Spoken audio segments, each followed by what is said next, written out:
सभे मगहिया भाई बहन के भूलेटन काका के राम राम। आथिन मगहिया खबर में सुनते देश दुनिया के खबर। आज चैत शुक्ल प्रतिपदा है, नया बच्छर के पहला दिन। अपने सभे मगहिया भाई बहन के बधाई। आज से वासंतिक नवरात्रा के शुरुआत होत। भक्त सभे आज करतन शैल पुत्री के आराधना। प्रधानमंत्री नरेंद्र मोदी लैकन साथे परीक्षा पर चर्चा कैलन। कहलन माए बाप अपन आकांक्षा और सपना लैकन पर न थोपथन। बिहार में कुल 24 सीट पर 4 अप्रैल के होवे वाला विधान परिषद चुनाव लेल आज थम जाए चुनाव प्रचार। चारा घोटाला के सजायाफ्ता पूर्व मुख्यमंत्री लालू यादव के जमानत याचिका पर सुनवाई फिर से टल गेलक। जम्मू कश्मीर के किश्तवाड़ जिला के एगो घर से 20 किलो विस्फोटक पुलिस बरामद कैल। छपरा के चांदमारी रोड स्थित टाटा मोटर्स शोरूम में आग लग गई। 5 करोड़ रुपया के नुकसान के अनुमान है। नवादा के माधोपुर गांव में एगो आदमी अपन घरवाली समेत 2 बेटी के गला रेत के हत्या कर दिलक। श्रीलंका में हालत एकदम से बेकाबू हो गई। श्रीलंका के राष्ट्रपति गोटाबाया राजपक्षे आपातकाल के कैलन घोषणा। यूक्रेन रूस के बीच लड़ाई के आज 38वां दिन है।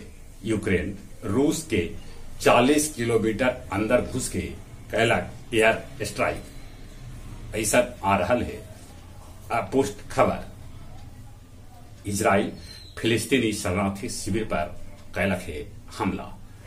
पाकिस्तानी सेना पाकिस्तानी प्रधानमंत्री इमरान खान से आम चुनाव के लेके कैलक बातचीत। नेपाली प्रधानमंत्री भारत ऐलन। भारत में प्रधानमंत्री नरेंद्र मोदी से करतन बातचीत। चैती अमावस्या के अवसर पर गया जी में 10,000 श्रद्धालु कैलन पिंडदान। 4 अप्रैल के होवे वाला विधान परिषद चुनाव में गया, जहानाबाद, अरवल में कुल 159 मतदाता हत निरक्षर। आज से गया जी के सभे स्कूल मॉर्निंग कर देवल गेल।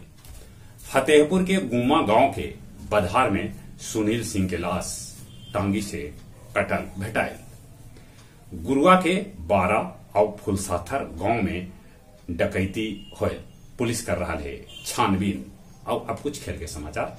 आईपीएल के एगो मैच में केकेआर पंजाब किंग्स के 6 विकेट से हरा दिलक।